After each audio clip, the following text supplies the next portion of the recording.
Just নাম update করা যায়। স্পেলিং যদি ভুল থাকে বা কোনো সংযোজন বিয়োজন যদি হয়ে থাকে এনআইডিতে, সেই নতুন এনআইডি কপি জমা দিয়ে পুরাতন নাম আপডেট করে নতুন করা যায়। ডিপিএস করার ক্ষেত্রে ব্যাংকে, বিশেষ করে কোনো ব্যাংকে যদি ডিপিএস করে থাকেন তাহলে এখানে 10 বছর, 8 বছর, 5 বছর, 3 বছর, 1 বছর এরকম বিভিন্ন ধাপ রয়েছে।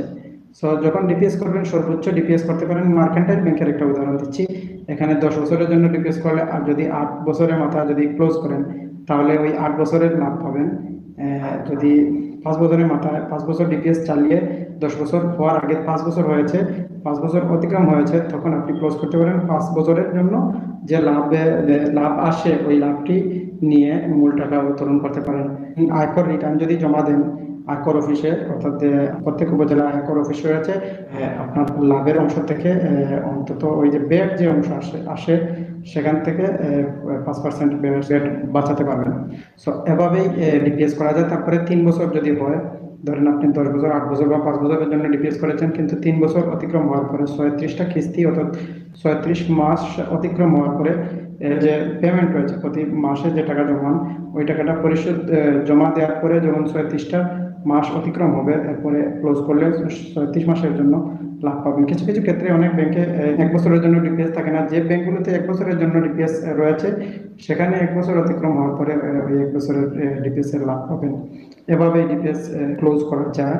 11 মাসের মাথায় আপনি ডিপিএস ক্লোজ করে নেন, তাহলে দেখা যায় ওই 11 মাসের জন্য কোনো টাকা লাভ পাবেন না, 1 টাকাও লাভ পাবেন না।